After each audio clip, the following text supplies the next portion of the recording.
Bonjour et bienvenue dans ce nouvel épisode de mon podcast Tricot. Je suis Céline, vous pouvez m'appeler Bibiche, parce que c'est comme ça que mes amis m'appellent de toute façon, donc voilà. Je suis une tricoteuse du nord-est de la France, je vous retrouve pour un 26e, oh je crois que c'était plus, bon 26e, je vais croire mes notes, mais bon, épisode donc de podcast tricot, ici ça parle laine, ça parle aiguille à tricoter, etc. Je vous retrouve pour vous parler un petit peu des choses que je viens de tricoter, de ce que je suis en train de tricoter et de ce que je m'apprête, ou juste de ce que j'ai acheté aussi un petit peu aujourd'hui. Vous allez voir, il y a eu du craquage. Voilà, donc bienvenue. Bon retour si par hasard vous êtes un ou une habituée de cette chaîne et que vous revenez épisode après épisode pour suivre un petit peu mes avancées tricotesques. Et puis si c'est la première fois que vous vous arrêtez par ici, j'espère que vous allez trouver de quoi vous plaire et que ça va vous donner envie de revenir une autre fois. Voilà, j'espère que tout le monde va bien. Ça va mieux, ça s'entend, non? Au dernier épisode, je sortais d'une période un petit peu de maladie, de grippe, etc. Voilà, la diction était un petit peu compliquée quand même. Et d'ailleurs, du coup, j'en profite pour vous remercier parce que vous avez été vraiment, vraiment nombreux à m'envoyer des messages de bon rétablissement. Ce qui m'a vraiment, vraiment touchée. Ça faisait du bien à lire. Merci d'avoir pris de mes nouvelles, de m'avoir souhaité que ça aille vite mieux. Donc voilà, c'est encore pas 100%. Dis donc, cette grippette là, elle est costaude. Mais bon, ça va quand même vraiment beaucoup mieux. Donc voilà. J'oublie pas à chaque fois, mais voilà, je pense maintenant à vous dire que vous pouvez me retrouver sur Instagram, sur Ravelry, avec le pseudo See You Later Knits. Et toutes les informations que je vais vous donner tout au long de cet épisode, toutes les choses dont je parle, logiquement vous les retrouvez dans la barre de description sous la vidéo. Si par hasard j'avais oublié quelque chose, vous me mettez un petit message. J'ai essayé de répondre au message de la dernière vidéo. Normalement, je dois être à peu près à jour. Donc voilà, si vous avez des questions, n'hésitez pas. Et si vous voyez que je tarde un petit peu à répondre, il faut me relancer. C'est que souvent, c'est passé à la trappe. Voilà. Petit eau parce que je sens quand même que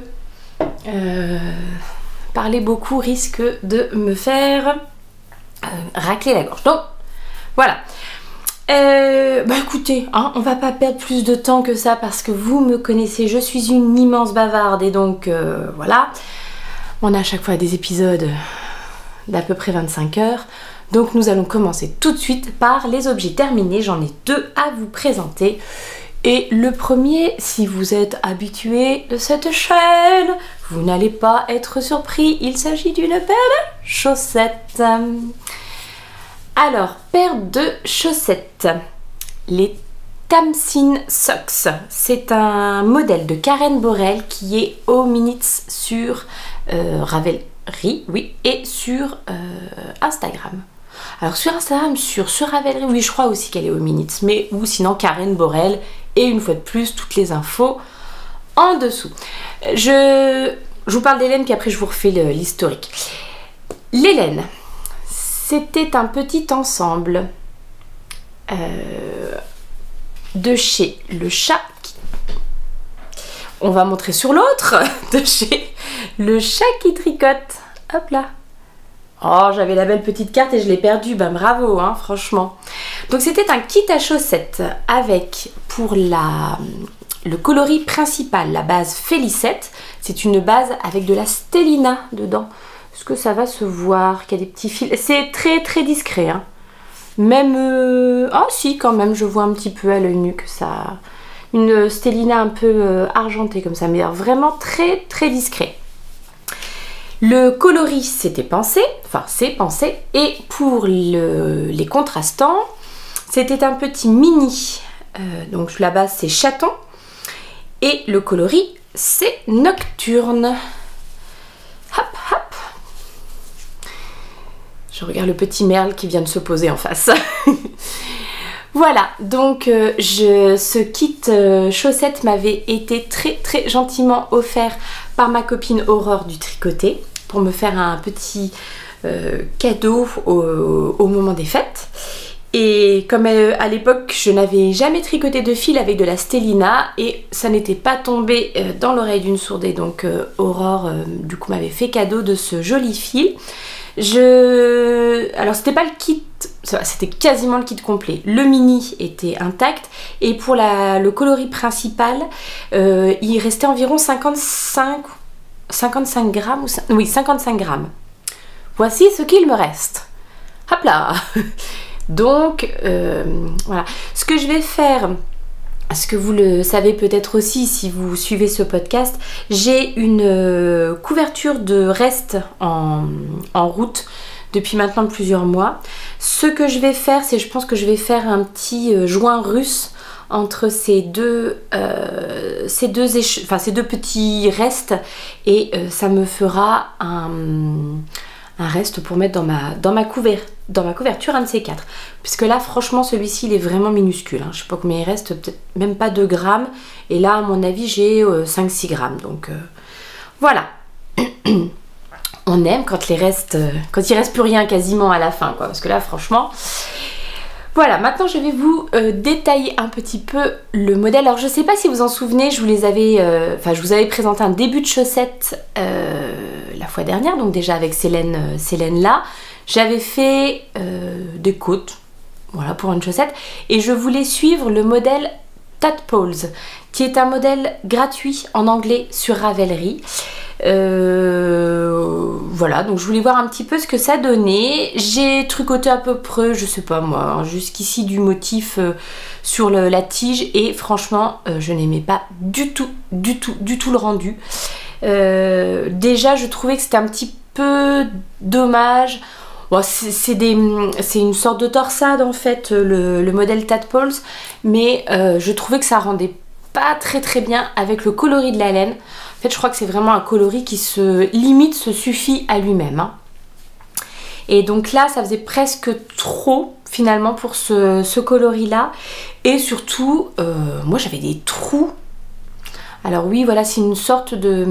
Je vous mettrai bien entendu une petite photo. C'est des sortes de torsades, et avec quelques jetés tout au long de la torsade, donc pour faire un peu de dentelle aussi. Mais alors chez moi ça rendait vraiment pas joli, et j'ai effectivement regardé certains des projets terminés. Il y en a aussi certains où il y a ce problème de trous, donc je pense que ça vient pas que de moi, voilà. Donc pas du tout convaincue par le modèle Tadpoles, tant pis, je sais pas, peut-être que je réessayerai une autre fois mais avec une laine unie, j'en sais rien. Peu importe, j'ai défait. J'ai d'ailleurs redéfait aussi mes côtes parce que je sais plus ce que j'avais fait comme côte, mais je crois bien que j'avais fait des côtes 2-1 ou quelque chose comme ça. Et en réalité, mes côtes préférées, ce sont les côtes 1-1 torse. Et je regarde un petit peu dans ma Patron Tech ce que j'avais de disponible, et j'avais ce très joli modèle qui m'avait été offert par justement par Karen, hein, la designer. Voilà, pour me remercier, j'avais fait une petite traduction pour elle, et je trouvais que c'était pas mal parce que la chaussette est essentiellement en jersey simple, donc du coup je me disais que ça allait permettre à la laine d'être bien mise en valeur. Et puis il y a ce petit twist, hein, qui rythme le tricot de une petite torsade, et pareil dentelle sur le côté qui est assez discrète. Alors effectivement je pense qu'avec une laine unie la torsade serait quand même beaucoup plus mise en valeur, mais enfin voilà. Mais voilà, je trouvais que c'était vraiment le bon compromis, c'est-à-dire pas une chaussette tout jersey, à la vanille tout simple. Il y a quand même un petit motif qui était rigolo à faire, et pour autant je trouve que la laine est vraiment bien mise en valeur. Parce qu'alors là, donc oui, je vous dis tout de suite pour la laine, je trouve le travail de teinture absolument génial. En fait, le problème qu'on peut rencontrer parfois avec ces laines un petit peu variées comme ça, c'est d'obtenir un résultat de pooling, c'est-à-dire vous allez avoir les mêmes couleurs qui vont se placer au même endroit sur la chaussette, enfin sur votre tricot, et du coup faire par exemple que vous ayez je sais pas, une ligne là de trucs de bleu qui se répète, ou une ligne de ocre qui se répète, mais de façon un peu moins harmonieux que ça, parce que là du coup c'est totalement disparate. On n'a pas l'impression d'avoir une sorte de répétition dans la succession des couleurs. Il y en a forcément un petit peu, mais elles sont suffisamment minimes pour que voilà, on ait l'impression que c'est beaucoup plus arbitraire que quand on a ce fameux phénomène de pooling. Donc je ne sais pas du tout. Je ne suis pas teinturière, je ne sais pas du tout comment on peut obtenir ça, parce que je vois bien qu'effectivement si sur votre écheveau vous avez au même endroit une couleur qui est concentrée, elle va revenir de façon régulière et donc vous allez avoir le pooling. Là je ne sais pas comment c'est possible. Toujours est-il que je trouve que ça rend vraiment super bien, et c'est vrai que pour le coup la chaussette en jersey, elle permet vraiment de bien mettre en valeur le coloris. Quand même, oui, vous reparlez un tout petit peu du modèle. Donc je l'ai réalisé en 64 mailles. Il me semble qu'il y a 2 tailles de disponibles. C'est un modèle qui est disponible en français et en anglais. C'est un modèle qui se commence par les côtes et qui va jusqu'aux orteils. C'est ma façon préférée de faire. Comme vous l'avez vu, donc la torsade, vous avez 2 grilles de torsade puisque elle est située sur les chaussettes à 2 endroits différents pour que vous l'ayez soit à l'intérieur du pied mais sur les 2 pieds, soit à l'extérieur du pied selon comment vous mettrez votre chaussette. Personnellement, je pense que je vais porter la torsade sur l'extérieur du pied. Voilà, donc 64 mailles. En côte 1 torse au départ, j'ai tricoté en 2,25. D'ailleurs, c'est les aiguilles qui sont recommandées par le patron. Le motif de petite torsade dentelle se fait sur 20 rangs. Donc ça se répète assez régulièrement. Enfin, ça se répète régulièrement et il me semble, si je dis pas de bêtises, j'aimerais quand même bien qu'il fasse le point, cet animal. Et franchement, voilà, si je dis pas de bêtises, j'ai regardé pour les 2 premiers. Après, c'était parti, je savais le motif, donc il n'y avait pas de problème. C'est vraiment pas compliqué. Et du coup, parfait, comme tricot, on va dire 0 cerveau devant une petite série le soir. Nous regardons en ce moment En thérapie sur Arte. C'est trop bien, j'aime vraiment beaucoup. Je sais pas si vous suivez cette série aussi, mais voilà, je suis assez fan. Ce que j'ai beaucoup aimé dans ce modèle, c'est le talon, que je trouve drôlement chouette. Alors, hop. Voilà, qui est fait avec un jeu de mailles glissées et passer son fil devant, derrière, etc. Donc je trouve que ça rend super bien. On verra au porté donc ce que ça donne, mais j'ai trouvé que c'était très sympa à réaliser. Et puis après, comme d'habitude, vous relevez les mailles sur le côté pour reprendre votre tricot en rond. On continue notre petite torsade sur le dessus, le bas rangé. Enfin, du classique, de l'efficace et bonheur. Donc, sans avoir eu envie de faire une boîte de bas 2022 pour cette année, je suis quand même en train de faire une boîte de bas 2022. Ceci sera ma paire du mois d'avril et j'ai déjà 4 paires de chaussettes dans ma boîte. Je pense que je vais en garder quelques-unes. Je pense que je vais en donner quelques-unes à ma fille qui a quasiment la même pointure que moi à présent. Et peut-être que j'en offrirai, je sais pas. Je sais pas encore, parce que finalement, à partir de combien de chaussettes est-ce qu'on a trop de chaussettes? Et pour autant, je me vois pas du tout arrêter de tricoter des chaussettes parce que je suis complètement accro, que voulez-vous? Donc voilà, je vais les mettre dans la boîte de bas, on va dire, et puis On verra si elles restent pour moi, si elles seront offertes. Je ne sais pas, je ne sais pas. Les Tamsin Socks. Ça, c'était le premier objet terminé. J'accélère un petit peu parce que le deuxième objet terminé, bon, je pense que vous l'avez un petit peu repéré hein, depuis tout à l'heure, depuis le début. J'avais dit que je le porterai pour le prochain épisode, donc pour celui-ci, que ça soit la canicule ou pas, je le porterai. Alors, c'est pas la canicule, hein, vraiment pas du tout. J'ai chaud. J'ai vraiment chaud. Donc je vais vous le présenter rapidement sur moi et après je pense que je l'enlèverai pour vous le montrer à la caméra plus facilement et aussi pour récupérer un petit peu.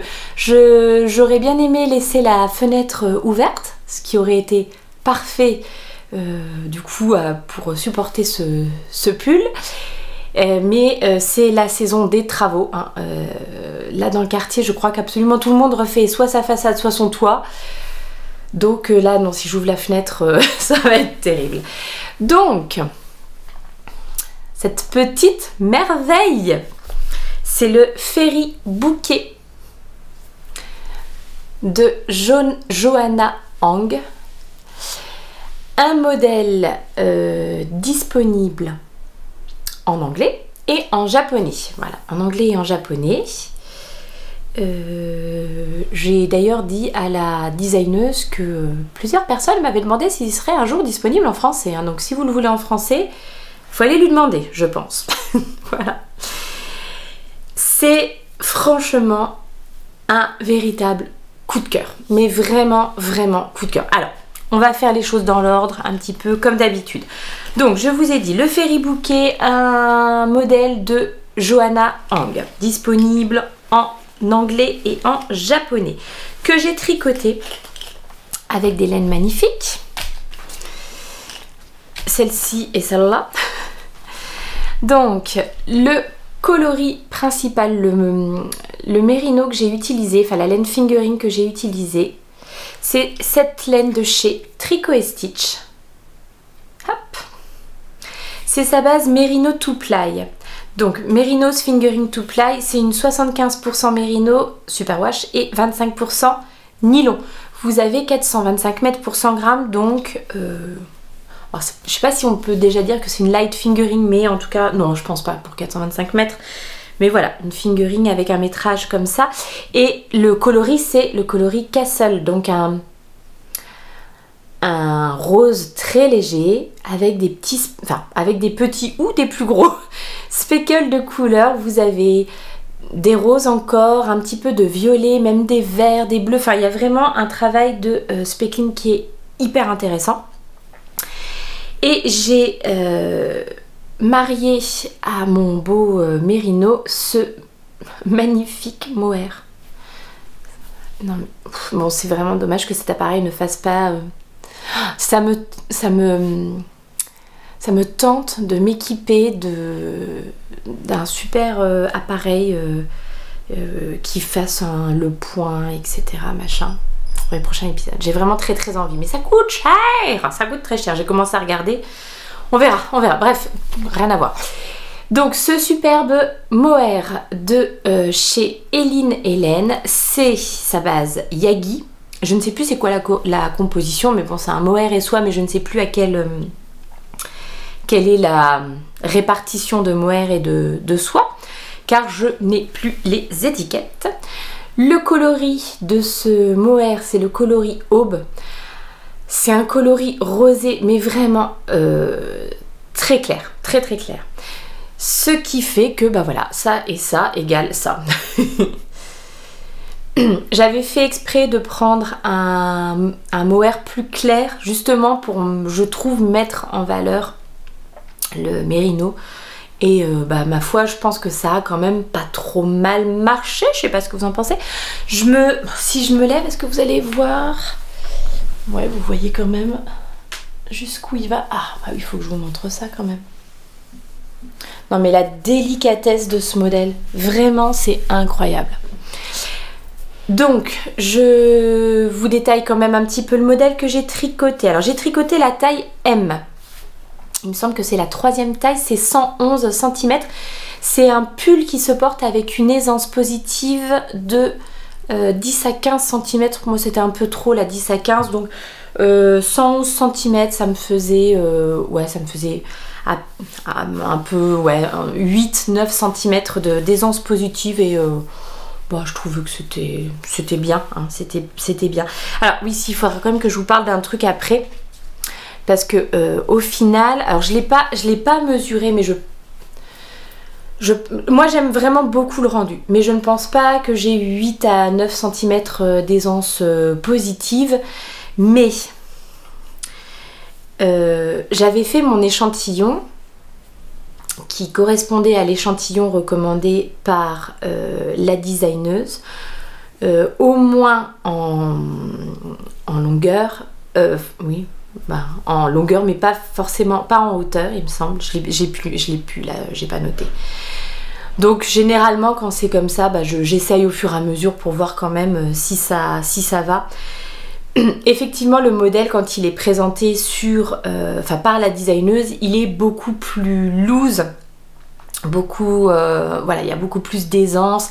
Les bras descendent, enfin l'emmanchure descend quand même plus bas. En tout cas sur les photos qu'elle montre portées. C'était pas trop l'effet que je recherchais, je préfère vraiment un effet comme celui-là. Mais j'avoue quand même que j'ai été un petit peu sur ce coup-là. Parce que donc j'ai fait un échantillon jersey à plat. Et je me rends compte quand même que ma tension quand je tricote en rond, elle est quand même... Je tricote de façon beaucoup plus régulière en rond. J'ai donc une tension beaucoup plus serrée, on va dire. Et bah du coup je perds un petit peu de l'aisance. Enfin si là j'avais le bon échantillon, si je le fais en rond à mon avis il me manque un petit peu. Donc ça me gratouille un petit peu quand même là. Est-ce que c'est parce que j'ai chaud? C'est possible. Donc par exemple au niveau des bras, j'avoue que je m'attendais à ce que ça fasse, et logiquement ça aurait dû faire des manches un petit peu plus... pas dire bouffante, hein, mais vous voyez un peu moins fitées comme elles le sont là. Au final, j'avoue que ça me va très bien, c'est très bien comme ça. Mais si le modèle n'avait été prévu avec des manches fitées, j'aurais peut-être eu un petit souci, j'aurais peut-être eu du mal à passer mes bras dedans. Donc il faut vraiment que je me méfie, d'autant plus que là, bah, vous le voyez, hein, il y a un travail de torsade sur toute la manche. Bibiche, grosse feignasse, moi j'ai fait l'échantillon en jersey et c'était bien parce que vous pouviez faire hein, un échantillon avec le motif papillon. Voilà.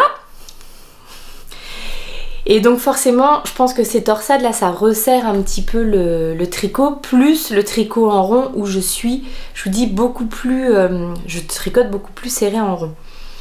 Donc méfiance, méfiance, il faut vraiment que je garde ça dans un coin de ma tête si jamais je refais des modèles avec, voilà, qui sont beaucoup plus près du corps, de me dire, fais peut-être quand même ton échantillon en rond pour voir ce que ça donne.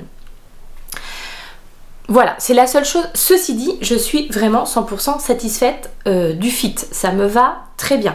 Donc au final, pas de problème. Mais j'aurais pu avoir de mauvaises surprises. Ce qui n'est pas le cas. La seule chose...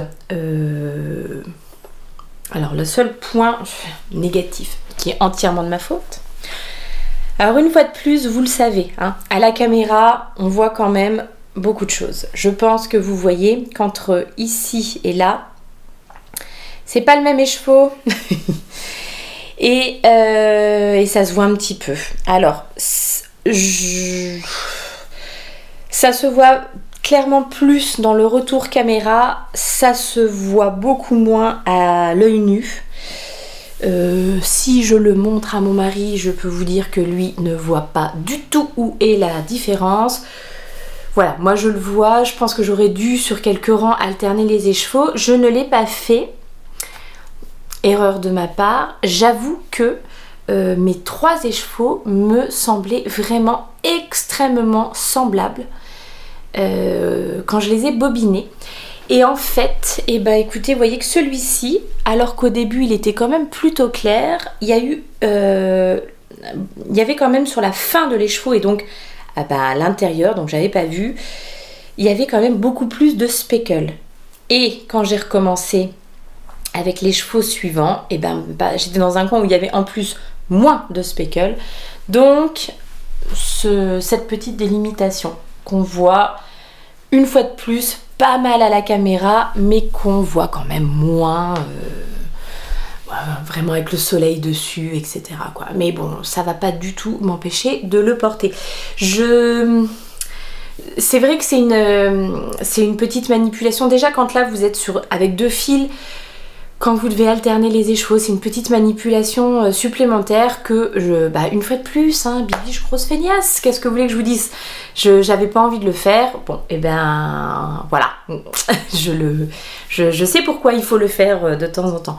Par contre, je trouve que au niveau des manches, alors qu'elles ont été tricotées avec 2 écheveaux différents, voilà, il n'y a vraiment pas de différence, même entre les manches et le haut.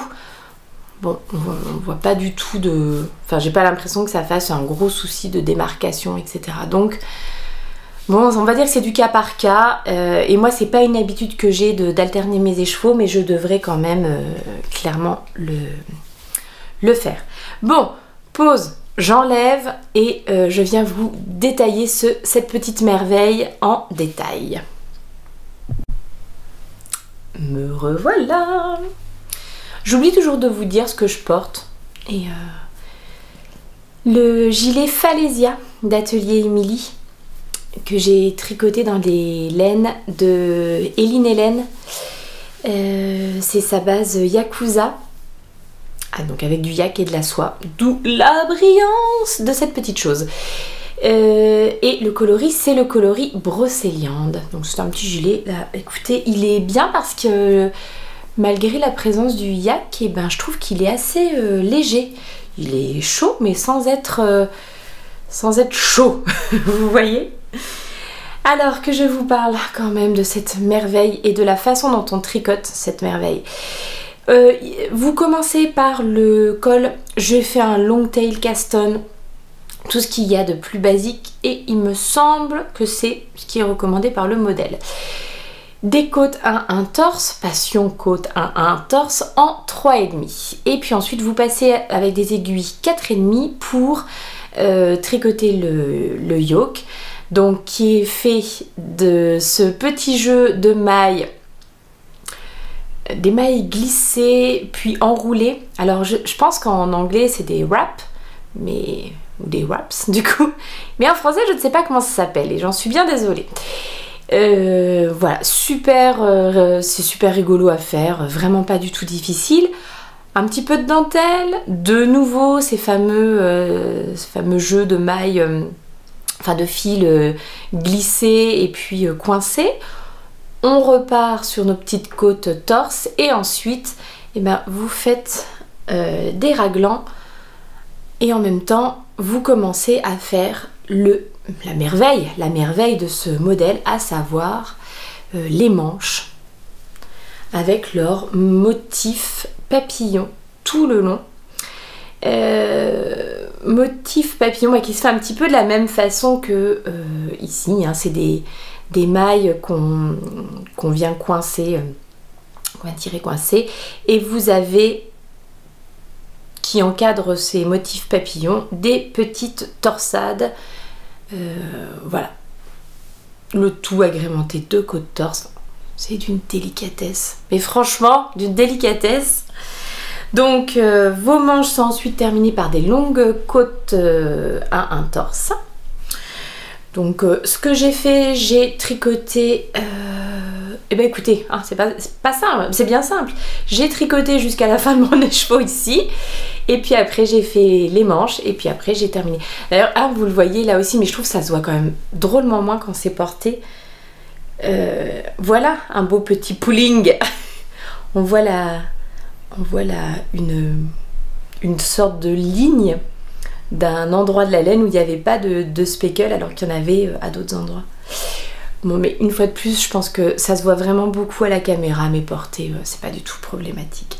Ah oui, et si quand on fait le corps, c'est pas juste un jersey simple sur les côtés, vous avez aussi un petit travail de torsade qui se continue en plus jusqu'au bout du pull, donc c'est vraiment très fin, très délicat. Et voilà. Pareil, le bas du pull, des grandes côte torse 1-1, c'est un petit peu long, faut pas se le cacher, même quand on aime la côte torse, mais voilà, ça rend quand même vraiment tellement bien. Donc comme je vous l'ai dit, le seul souci entre guillemets que j'ai, c'est le fait de ne pas avoir alterné mon écheveau là en bas du pull. Mais si, là ça se voit beaucoup, ça se voyait vachement moins quand c'était porté, hein, mais bon. C'est la seule chose que j'ai à reprocher à ce modèle, mais non, c'est même pas au modèle que je le reproche, c'est à moi-même, c'est ma fainéantise qui a fait ça. Sinon, c'est vraiment parfait. L'association des laines était déjà vraiment top, c'est un régal à tricoter ces deux laines ensemble, et personnellement, je trouve que la petite couleur là, c'est vraiment tout ce que j'aime. Donc l'association des deux laines, un régal, ça filait sur les aiguilles, merveilleux. Le modèle, le patron, il est topissime. Vraiment, je l'ai écrit à la designeuse pour lui dire que j'ai trouvé que ce patron était vraiment extrêmement clair. Alors qu'il y a plein de choses, vous voyez, il y a plein de détails. Moi quand j'ai vu ça la première fois, j'ai dit oui, c'est pas de mon niveau quoi. Mais en fait, c'est déjà pas si difficile que ça, et bon, les techniques sont montrées en vidéo, expliquées, enfin il n'y a pas de problème. Il y a plein de petites techniques tout au long du tricot que j'ai trouvé personnellement géniales, et alors notamment avant d'arriver donc pour faire vos poignées de manches. On appelle ça des poignées de manche, je suis pas sûre, mais bon bref, les côtes des poignets. Donc comme on fait généralement, vous avez tricoté votre manche qui normalement devrait être un petit peu ballon on va dire, et vous faites un grand nombre de diminutions sur le bas de la manche avant d'attaquer les côtes pour bien la resserrer. Et en fait là, elle vous fait faire des diminutions particulières pour que les côtes 1-1 se continue dans la poignée de manche. Alors, je me rappelle que j'ai déjà tricoté des ouvrages en côte, alors pas dans les derniers ouvrages que j'ai fait, mais quand je tricotais beaucoup de modèles de la droguerie pour mes enfants quand ils étaient petits, et il y avait des diminutions à faire dans les côtes. Mais du coup, t'étais plus sur ton même rythme de côte, et c'était à toi un petit peu d'essayer de faire le calcul de raccrocher les wagons. Alors, je pense que maintenant, avec l'expérience de tricot que j'ai, peut-être que ça me paraîtrait plus simple à faire, mais je me rappelle avoir été vraiment déstabilisée quand je débutais, qu'il fallait faire des diminutions et après récupérer les côtes et tout ça. Là, les diminutions que vous faites, elles prennent en compte le rythme des côtes pour ne pas les casser. C'est tellement beau du coup en résultat. Et enfin bon bref, je vais pas tout dévoiler non plus, mais pareil, c'est pas les mêmes diminutions selon que vous êtes d'un côté de la manche ou de l'autre. Bref, top. Qu'est-ce qu'il y a d'autre que j'ai trouvé vraiment chouette? Enfin voilà, il y a plein de petites techniques comme ça qui sont à chaque fois illustrées par elle met des liens vidéo. Et j'ai vraiment trouvé que c'était ultra intéressant. C'était des techniques que je connaissais pas. Et voilà.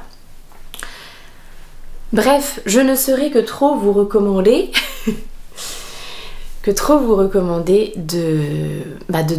d'essayer ce patron, parce que franchement il est absolument génial.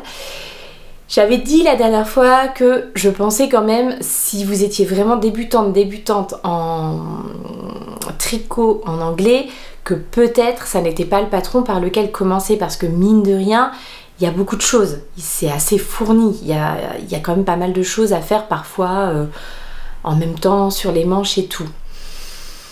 Bon, alors je reste sur ce que j'ai dit, mais c'est vrai que probablement que les outils de traduction qu'on a à notre disposition aujourd'hui pourraient peut-être déjà aider un petit peu à dégrossir, on va dire, le patron. Personnellement, je ne le fais pas. J'ai mon patron en anglais, j'utilise le patron en anglais, mais peut-être que ça marche quand même bien. Enfin, voilà. Et puis, tant qu'il est pour l'instant encore assez frais dans ma tête, si par hasard vous vouliez vous lancer et puis qu'à un moment vous aviez une hésitation, bah, n'hésitez pas à me demander. Donc j'essaye de répondre. Des fois je sais que, pas du tout critique ou quoi, hein, des fois je sais qu'on me demande des explications sur des modèles que j'ai tricotés il y a 1 an, il y a 2 ans, et alors malheureusement je ne me souviens plus du tout de comment ça se faisait, etc. Donc ouais, je pense qu'il faudrait que ça soit dans les semaines qui viennent. Et après, bon, comme tous les autres modèles, en plus quand vous êtes dans d'autres choses, je pense que voilà, vous vous rappelez. Enfin, moi personnellement, j'oublie très vite. Mais si vous étiez coincé, demandez-moi quand même. Si vraiment j'y arrivais pas, je vous le dirai. Mais voilà. Ah si, et puis dire quand même aussi qu'il me reste de la laine. Pour ma taille, il me fallait à peu près 1100 mètres de chaque fil, et donc du coup bah, j'avais acheté 3 écheveaux, sachant que la Yagi c'est des écheveaux de 50 grammes mais dans lesquels vous avez 400 mètres mohair. Et du coup donc j'avais pris 3 écheveaux de chaque, du coup me reste quand même pas mal, environ 80 grammes du coloris, enfin de la fingering, et 45 grammes de mohair. Ah, ça fait presque un écheveau complet, et pareil, hein, 80 grammes au lieu de 100 grammes. Bon, voilà, donc il me fallait effectivement ces 3 écheveaux, mais c'est dommage, il m'en reste quand même pas mal. Alors, c'est dommage, oui et non.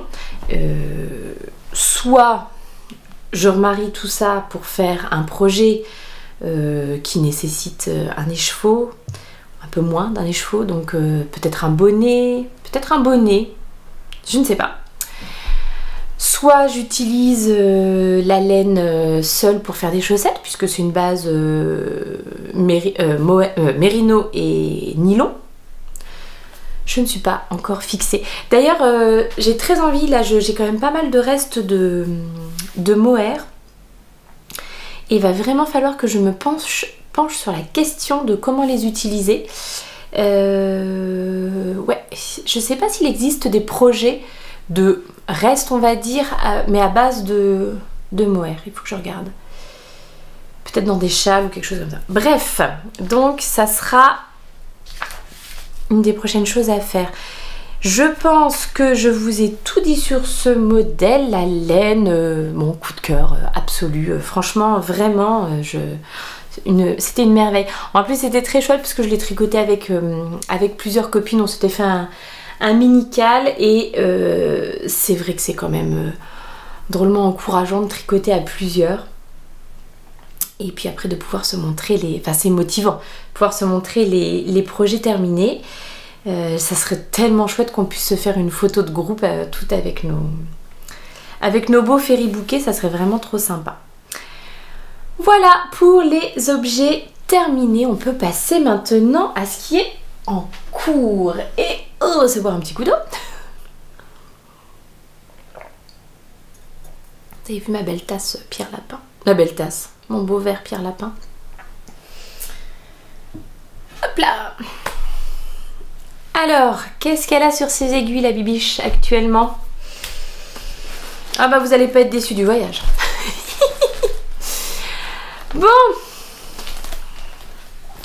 qu'est-ce que je vous présentais dans le dernier épisode? Je pense que je vous présentais juste la laine. Ouais.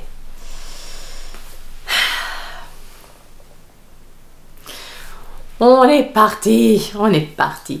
Bon, si vous n'avez pas vu et si vous n'avez pas entendu mon histoire de mon mari qui se plaint parce que mes copines tricotent des pulls à leur mari et moi rien, voilà, du coup je me suis dit que j'allais me lancer malgré ses 1,97 m, voilà, et lui tricoter un pull.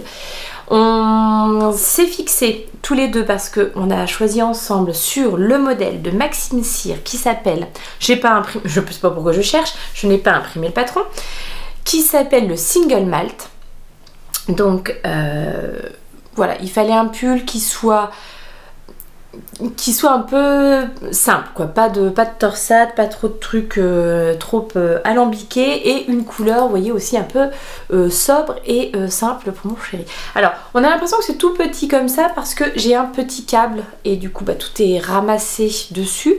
Mais, bah, d'ailleurs, je vais vous en parler, on lui a déjà essayé. C'est bien, c'est près du corps pour l'instant, mais du coup c'est pas mal parce qu'il voulait pas non plus un truc, ça sera pour porter éventuellement avec une petite chemise en dessous, donc voilà, il voudrait quelque chose de plutôt, alors c'est pas habillé le mot, mais voilà, un truc pas pour aller faire une rando en forêt, quoi, plutôt oui, pour porter, pour aller pourquoi pas travailler ou quoi. Donc prenons les choses dans l'ordre. Pull Single Malt Maxime Cyr que je tricote en Fado de chez Fonty, hop, qui est une 100% laine, et le coloris, c'est le coloris 661 et c'est une grosseur Aran, donc un bon petit fil, hein, bonne petite épaisseur de fil, et alors un fil avec beaucoup d'élasticité. Donc c'est pour ça, j'avais fait mon échantillon que j'ai laissé accrocher à ma pelote parce que je pense qu'au niveau fil on va être un petit peu ric-rac. Alors c'est la même chose, hein. J'ai fait un échantillon en jersey à plat. C'est un pull qui se tricote en rond et avec un motif. Donc pour l'échantillon, j'étais correcte. Une fois de plus, j'étais correcte en longueur, mais pas en hauteur. Donc je suis partie sur... je mélange un petit peu de taille. C'est-à-dire que je fais la taille 4 pour lui, mais en prenant certaines mesures de la taille 5, en tout cas au niveau des répétitions, etc. Ce qui, pour le raglan, ce qui au final n'est pas plus mal parce que non seulement j'en avais besoin pour avoir la bonne hauteur là pour le raglan, mais en plus du coup j'ai gagné quelques mailles, pas grand chose, pour le corps du pull, ce qui donnait une petite aisance, ce qui donnait un petit peu plus d'aisance, puisque une fois de plus, en ayant fait ce point sur le pull et en tricotant en rond, ça resserre mon tricot. Donc vraiment, il faut que j'en tienne compte pour les prochains modèles. J'ai commencé et plutôt bien avancé ce modèle parce que donc la grosse interrogation c'était le nombre de pelotes que ça allait consommer. Pour la taille de mon mari, le patron recommande environ 1200 mètres de fil.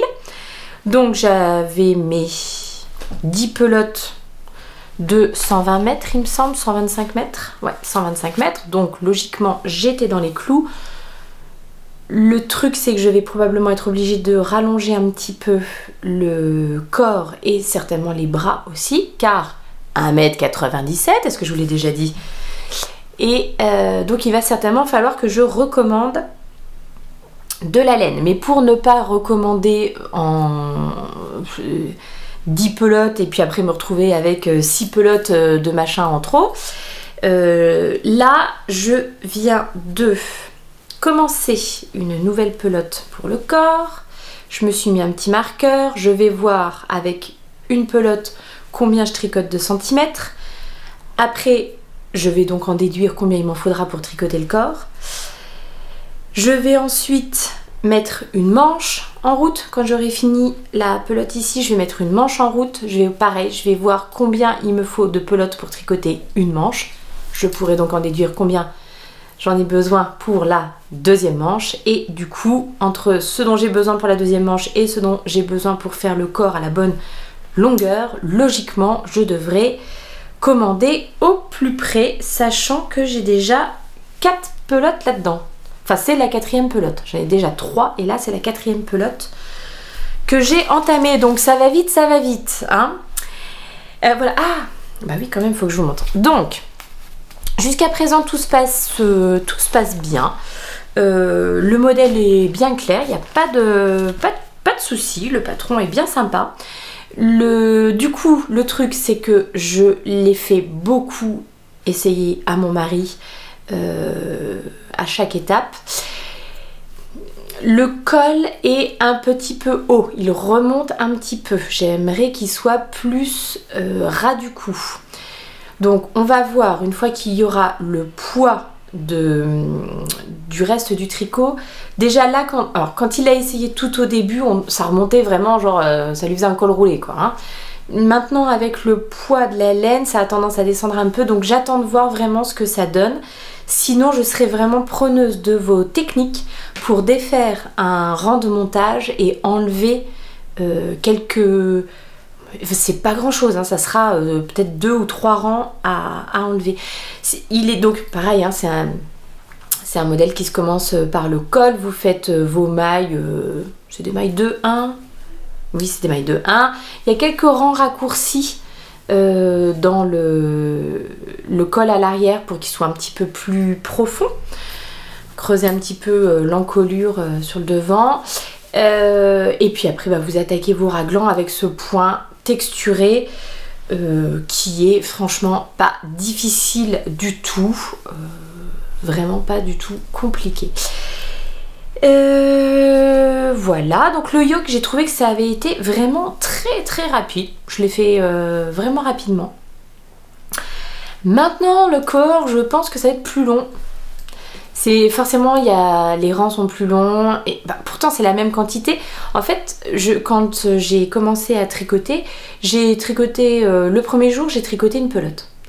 Et puis bah depuis, j'ai pas commencé il y a très longtemps, mais et depuis j'ai tricoté les 2 autres pelotes, mais beaucoup plus lentement. Donc comme quoi, en gros, je serais quand même capable à mon avis de tricoter une pelote par jour si je ne faisais que ça. Et du coup, hein, il faudrait une dizaine, quinzaine de jours pour tricoter ce pull, ce qui n'est quand même pas insurmontable a priori. Mais ça ne se passera pas comme ça parce que je suis incapable d'avoir un seul projet sur mes aiguilles, vous le savez. Donc voilà, donc je pense quand même qu'il va me manquer de la laine. Maintenant, reste à savoir combien et du coup, bah, reste à savoir s'il en reste. Où est-ce que j'ai commandé? Chez Laine et Tricot, il me semble. Désolée pour les bruits. Oui, chez Laine et Tricot, donc il va falloir que je regarde vite fait. C'est pour ça que je me suis un petit peu dépêchée et je vais un peu donner de... Là vraiment ces prochains jours c'est ça, et puis l'autre projet que je vais vous montrer après en priorité, parce qu'il faudrait que j'estime assez rapidement combien de laine il va me falloir pour que je puisse repasser ma commande de laine manquante avant qu'il n'y ait plus le même bain. Sinon, je pense quand même avoir assez pour tricoter le corps. Est-ce que je pourrais faire les... Bah bon bref, je ne sais pas, on verra ça. On verra. Parce qu'autant moi, le fait que la laine soit variée avec des speckles, petite différence de bain et tout ça, bon, ça m'empêchera pas de porter mon beau pull. Autant mon mari, s'il y a vraiment une différence dans la couleur, est-ce que ça va le gêner? Je ne sais pas. Tiens, oui, j'ai oublié de vous montrer ça. Vous avez vu, j'ai mis les mailles en attente sur des petits câbles comme ça. Enfin, des petits câbles. Du petit fil. Alors, il y a plein de gens qui en ont parlé ces derniers temps. La première fois que j'ai vu ça, c'est... Bah, enfin, j'avais vu ça dans les podcasts anglais. Il y a une marque canadienne, américaine, je ne sais pas, qui s'appelle Knitting Barber, qui avait sorti donc ces fameux petits fils Scooby-Doo, mais plus gros, et donc avec un petit trou dedans pour y glisser votre aiguille. Donc il y a une marque qui avait sorti ces petits fils pour mettre vos ouvrages en attente. Et ensuite, pour pouvoir... En fait, le principe, parce que vous pouvez aussi le faire avec un morceau de fil, un de vos restes, quoi, sans problème. Le truc par contre, c'est que au moment de remettre vos mailles sur l'aiguille, vous enfoncez votre aiguille là-dedans et puis vous poussez et hop, toutes les mailles se remettent sur l'aiguille. Alors que, effectivement, moi quand je fais avec mon morceau de fil, il faut vraiment que j'aille récupérer maille par maille. C'est pas infaisable, mais j'ai l'impression que ce truc-là va me faire gagner quelques minutes, ce qui n'est pas négligeable car... Contrairement, donc je n'ai pas acheté la fameuse marque Knitting Barber, j'ai sur les recommandations de ma petite Pauline Maglia Ritorta, je suis allée faire un tour chez les sœurs Green, Sostren Green. On a un magasin, on a une boutique nous à Metz, et voilà, et dans les loisirs créatifs, alors même dans les loisirs créatifs, dans la section tricot, vous trouvez ces fameux petits, alors c'est un petit fil de 3 mètres il me semble, donc que moi j'ai coupé pour en faire 2 suffisamment grands pour des manches, et puis celui-ci suffisamment grand pour éventuellement le corps. Je pourrais par exemple mettre le pull sur ce fil, ce câble là, pour le faire essayer à mon mari.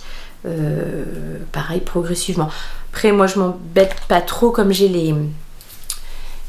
tricote avec les Xiaogu, j'ai des adaptateurs, donc en fait je relie 2 câbles ensemble et puis ça fait assez grand pour l'essayage.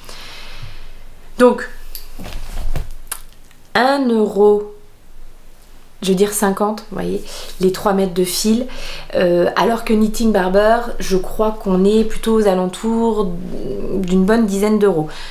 Ceci dit, donc, je suis rentrée avec mon petit fil, j'ai voulu mettre toutes les mailles de ce pull, j'en étais au yoke, hein, toutes les mailles de ce pull sur le câble. Est-ce que c'est parce que mes aiguilles, je tricote en 5, sont un petit peu épaisses, et il faut des aiguilles bien pointues quand même, hein, sont un petit peu épaisses, donc je n'avais vraiment que la pointe de l'aiguille qui était rentrée dans le câble et pas suffisamment d'aiguilles. Est-ce que c'est parce que cette laine ne glisse pas trop déjà sur le câble à la base, elle raccroche un petit peu? Est-ce que c'est la texture de ce fil qui...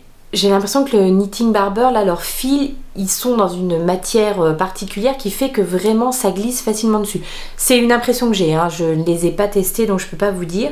Bon bref, vous me voyez venir. Premier essai avec ce truc pour mettre les mailles de tout... C'était tout le yoke, hein, les bras et tout.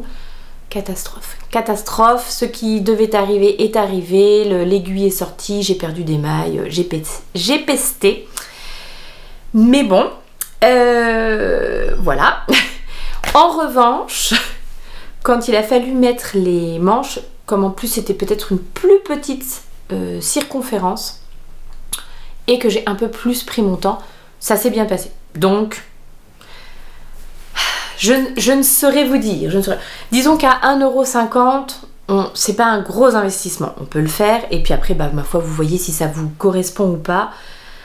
Mais moi qui disais, haha, à quoi ça sert de payer 12 € les fils machin Knitting Barber là, peut-être, une fois de plus je ne les ai pas testés, peut-être quand même qu'il y a une petite différence de qualité entre celui-ci et l'autre. Peut-être, ce n'est pas sûr.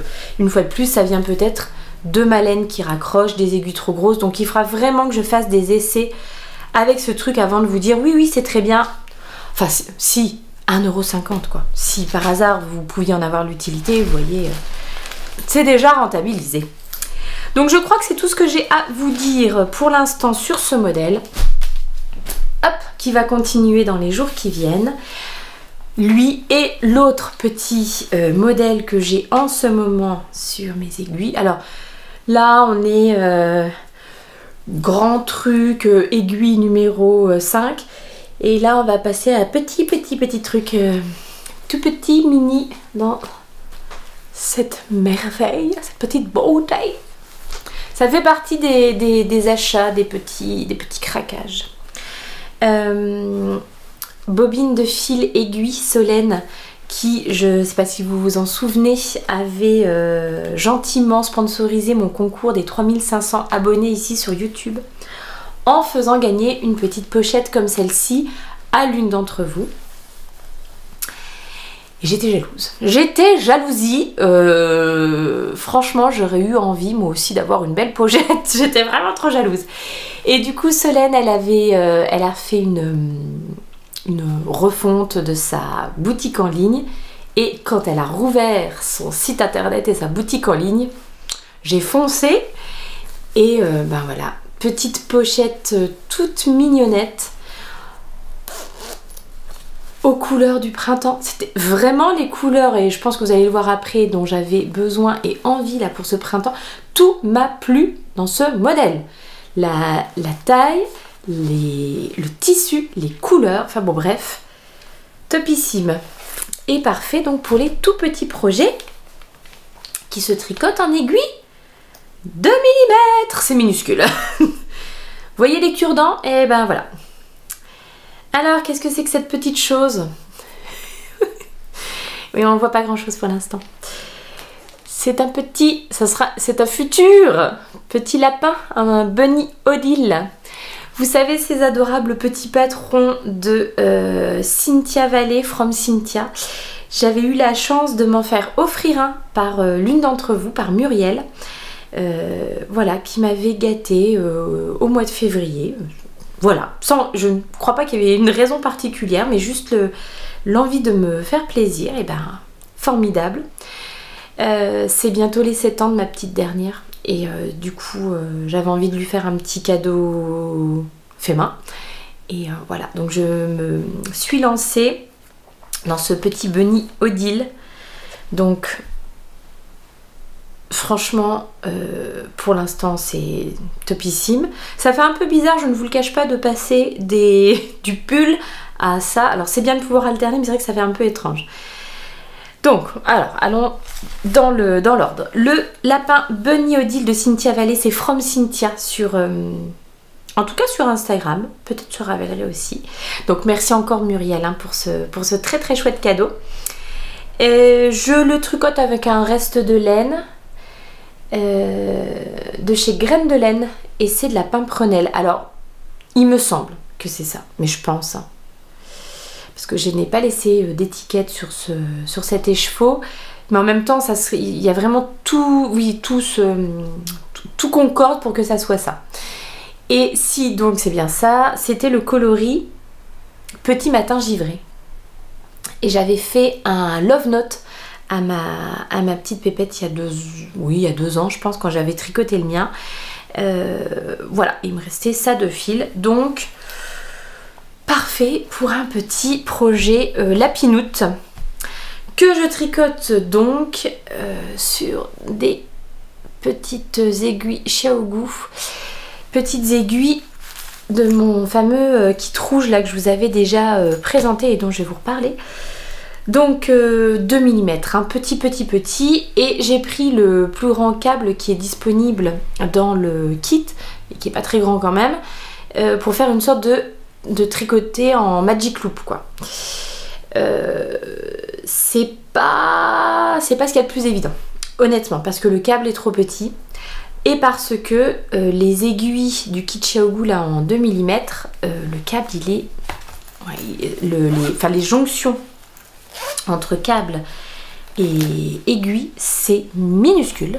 Je sais même pas si ça va rendre à la caméra, si vous allez vous rendre compte de à quel point c'est petit quoi.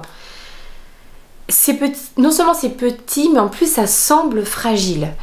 Et comme là je suis un petit peu obligée de tordre un petit peu le fil pour faire le magic loop, je suis pas hyper à l'aise. Alors au début quand il n'y avait pas trop de mailles ça allait, mais là je me dis bon, j'espère que ça va...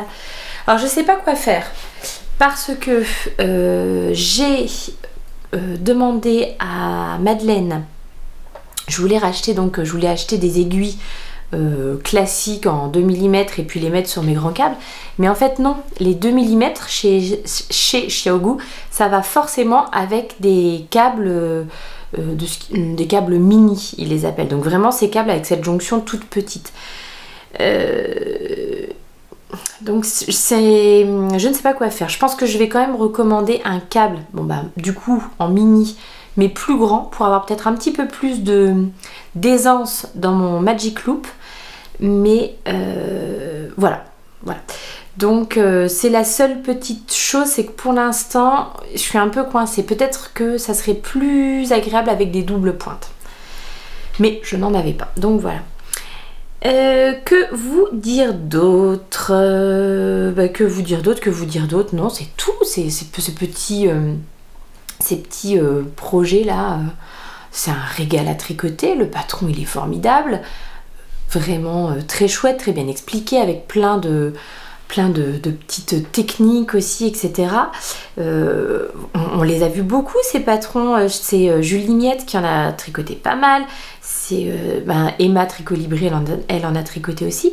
Donc voilà, je suis très très contente de me lancer. Et puis c'est absolument adorable. Vous avez la garde-robe du lapin à tricoter. Donc voilà. Donc ça, il faut quand même que je me dépêche parce que l'anniversaire de ma cocotte, c'est dans un petit peu plus de 15 jours. Mais donc voilà, hein, il faut quand même pas tarder si je veux faire et le lapin et une petite robe. Tout du moins, oui, je pense que je vais faire ça. Donc voilà le deuxième projet sur lequel je travaille activement. Et du coup, j'ai oublié que je voulais vous parler d'autre chose. Bon, c'est pas grave. Si j'ai du temps à la fin, je vous le dirai. Et du coup, pour les habits, et ça va m'emmener vers la section acquisition. Pour les habits de ce petit lapin, je me demande si ces coloris-là seraient pas sympas avec... Voilà, le Bunny Odile, elle est présentée avec une petite robe que je pense peut-être faire dans ce joli rose. Alors, c'est de la Yavol Silk que je suis allée chercher chez ma mercière préférée, Sandrine, à la mercerie Rographe à Nancy, et à qui je fais des gros bisous. Et j'aimais vraiment beaucoup. Je voulais vous remontrer le sac et vous montrer que on est encore dans les coloris de... Ça va hyper bien avec. Dans les coloris de printemps là qui m'attirent tant ces derniers temps. Donc voilà, je me dis que la petite robe dans ce beau... Alors c'est un vieux rose. Comment le décrire? Voilà, un vieux rose. Non, désolée, je n'ai pas mieux qui me vient là tout de suite à l'esprit. Et donc, j'avais très envie de tester la Yavol Silk. Vous savez que j'ai déjà tricoté plusieurs... enfin, vous savez ou pas, que j'ai déjà tricoté plusieurs modèles de chaussettes avec la Yavol classique. Et voilà, c'est la Yavol Silk. Comme son nom l'indique, il y a de la soie dedans. Donc, on est sur 55% laine, 25% nylon et 20% soie. Les pelotes font 50 grammes, vous avez 200 mètres, donc généralement pour moi avec un contrastant c'est parfait pour des chaussettes. Contrairement à la Yavol classique, vous n'avez pas le petit fil de renfort, mais le petit fil de renfort, bon bah une fois de plus, ce problème de fainéantise, je ne l'utilise jamais, je le mets jamais. Ah bah tiens, je peux peut-être vous dire les deux coloris. Donc là en haut, le moutarde, c'est le coloris 0,150. Et ce vieux rose là, c'est le coloris 0,128. Alors ils vont bien, je trouve qu'ils vont quand même bien ensemble, mais il est fort probable que je ne les tricote pas ensemble, probablement plutôt séparément. Donc voilà, j'avais envie de voir ce que ça a donné à tricoter et à porter. En tout cas oui, effectivement on voit que le fil a une brillance supplémentaire par rapport à la Yavol classique. Donc je vous dirai dans quelques temps ce que ça donne. Donc un petit pas dans les acquisitions, mais je vais vous montrer après plus en détail.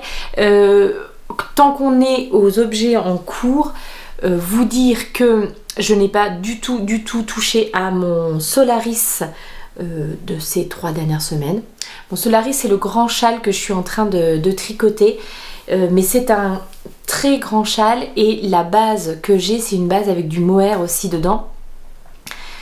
Et comme je me vois pas de toute façon le porter là maintenant, je pense que je vais faire les projets plus urgents et puis je reprendrai ce Solaris peut-être à la fin de l'été par exemple, ou entre deux projets parce que c'est quand même beaucoup de points mousse, donc ça peut se faire voilà, entre deux projets sans se dire mince où est-ce que j'en étais, comment ça se faisait, etc. Donc en tout cas le Solaris, pas du tout touché d'une seule miette, d'une seule maille.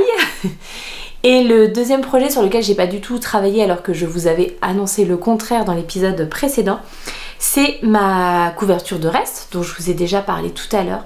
Et pire que ça, je vous avais dit que j'avais envie de me faire une sorte de marathon tricot couverture de reste sur le week-end, et je vous avais dit oui, on peut faire ça ensemble, on se motivera les unes les autres ou les uns les autres, hein, s'il y a des garçons qui veulent tricoter aussi. Et puis en fait j'avais annoncé ce machin là, et j'avais pas trop fait attention que les dates c'était pendant les vacances, j'avais donc les enfants à la maison, c'était le week-end avant la reprise de l'école, donc on était un peu charrette sur certains devoirs. Les maîtresses, si vous passez par là, coucou. Oui, nous pour ces vacances-là, c'est pas toujours le cas, mais pour ces vacances-là, on a été team les devoirs faits à la dernière minute parce que voilà, le reste des vacances a été occupé à autre chose. C'était le week-end où on votait. Bref, il y avait vraiment beaucoup de choses ce week-end-là et j'aurais pas eu de temps de tricot suffisamment important pour que ça soit vraiment intéressant. Et en plus, autre chose, j'avais envie de donner du... J'ai pas envie de faire ce marathon tricot juste pour... ça me plairait d'avancer dans ma couverture, mais j'ai aussi envie de donner un petit peu de sens à ce marathon tricot, et j'avais réfléchi, quand je vous l'ai proposé, j'avais envie de mettre quelque chose en place, mais que je n'ai pas réussi à trouver comment faire. Alors du coup je vais vous en parler là maintenant, et si vous avez des idées, ou si ça vous parle, ou si vous dites ah oui ça serait vraiment trop chouette, il faut absolument que tu fasses ça, je vais le faire vraiment plus correctement. J'avais envie de faire ce marathon donc tricot de couverture de reste sous forme comme ce que peuvent faire les personnes qui font de la course et qui se font en quelque sorte sponsoriser pour les kilomètres qu'elles courent, et qui ensuite reversent l'argent à une association qui leur tient à cœur. Et je me suis dit, en fait voilà, mon idée ça serait ça, de me dire je vais m'engager par exemple, je me dis que je vais essayer de faire le nombre de carrés que je tricote, je reverse 1 € par carré tricoté à une association que je choisirai. Et me dire, si certaines d'entre vous avaient envie de me sponsoriser dans ce sens-là, vous pourriez me dire, tiens, moi aussi je te sponsorise 1 € du carré, dans la mesure où, parce que si je tricote 450 carrés, ça n'arrivera pas sur un week-end, mais voilà, que vous vous retrouviez pas avec 450 € à verser, mais vous me dites je te sponsorise 1 € par carré, mais dans la limite de 25 carrés, et hop, si j'arrive à faire mes 25 carrés, vous vous engagez à verser 25 € à l'association que j'avais envie de soutenir à ce moment-là. Et puis pourquoi pas faire un truc un peu plus global? Pourquoi pas, si vous aussi vous avez une couverture de reste qui est en cours et vous aviez envie d'être dans la même démarche, donc vous engagez à verser 1 € par carré que vous feriez, et réussir de votre côté à vous trouver des copains, des copines qui auraient aussi envie de vous sponsoriser. Voilà. Donc je réfléchis à comment mettre en place cette action qui, je le trouve, est vraiment trop chouette dans l'idée, mais je sais pas comment faire. Vous voyez, j'ai pas de... Je sais pas sous quelle forme faire. Est-ce que juste on se dit voilà, on le fait, et puis après chacun s'engage à verser. J'aurais pas la vérification, de toute façon c'est pas l'idée de faire la police de est-ce que tu as bien versé tes sous à l'association, on est bien d'accord, mais voilà. Ou alors est-ce qu'il existe des plateformes qui permettent de verser cet argent là directement et ensuite je peux m'engager à faire un don, voilà, de ce que j'ai reçu et vous dire, tiens, grâce à ce que vous avez tricoté ou ce que vous avez versé, on a pu tous ensemble faire un don de temps à telle association. Bref, je réfléchis à tout ça. Donc la couverture de reste, le marathon couverture de reste, je vais vous en reparler, c'est sûr. Mais quand, mais quoi, mais qu'est-ce, je ne sais pas encore. Je vais mettre ça en route, j'ai trop envie de le faire, c'est sûr je vais le faire, mais il faut que je trouve. Bon, le temps passe mes petits amis, j'ai du coup des enfants à les récupérer à l'école, il faut donc que je termine cet épisode en terminant la session acquisition, parce que là franchement la bibiche elle a un petit peu craqué. Je vous ai déjà montré ma magnifique petite pochette et j'ai découvert au moment de décembre et des calendriers de l'Avent laineux sur le podcast de je ne sais plus qui, tiens. J'avais découvert le calendrier de l'Avent d'Artemis Yarns, une teinturière que je ne connaissais pas du tout, et en fait en allant regarder sur son Instagram, je me suis rendu compte qu'elle était en France, Natacha, qui teint pour Artemis Yarn. Hop là. Et écoutez, vraiment son Instagram, sa façon de teindre et tout ça me parle énormément. Il faut savoir que nous avons par ici des accointances avec Artemis parce que c'est la déesse préférée de ma grande, hein, et que régulièrement elle joue à Artemis avec son arc et tout ça machin, donc voilà. Donc le nom Artemis m'a un petit peu parlé, je me suis dit tiens je vais aller regarder, en plus je trouvais que c'était très joli les coloris qui étaient proposés pour le calendrier de l'Avent, et alors maxi coup de cœur pour Artemis Yarns, pour les laines de Natacha. Et j'ai découvert en plus depuis qu'elle avait également une autre marque qui s'appelle vérification Ivy Fiber Co. Donc Artemis Yarn, il me semble que c'est des teintures, et encore du mohair, des teintures je vais dire classiques, chimiques, mais je sais pas si c'est le bon terme. En revanche, sur Ivy Fiber Co, elle utilise plutôt des elle utilise des teintures naturelles. Et il me semble également des laines aux compositions sans nylon, voilà, il me semble qu'il y a quelque chose comme ça. Donc là, moi, j'ai d'abord craqué, j'ai craqué chez Artemis Yarn, puisqu'elle avait une mise à jour de son site au mois de mars, et donc je me suis fait ce magnifique cadeau qui arrive dans ces... Non mais la beauté des emballages, quoi.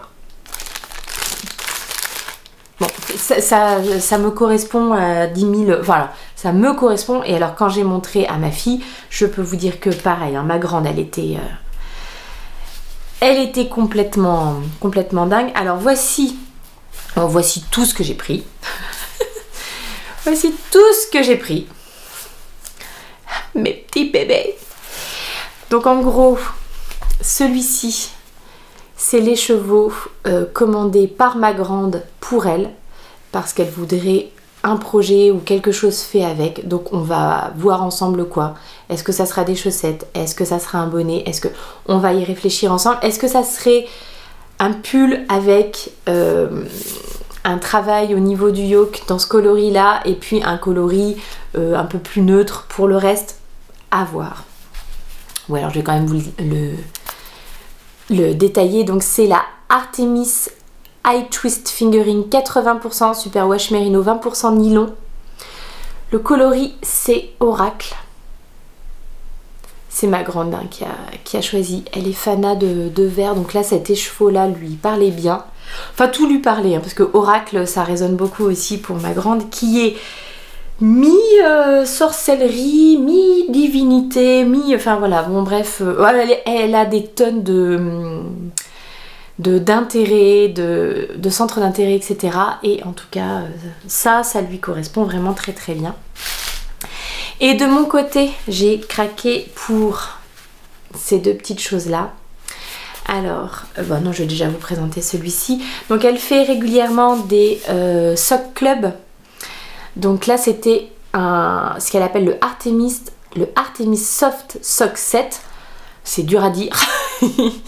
Donc, c'est pareil, hein, vous avez un écheveau de 100 grammes et un petit mini de 20 grammes assorti. La base, c'est une 85-15.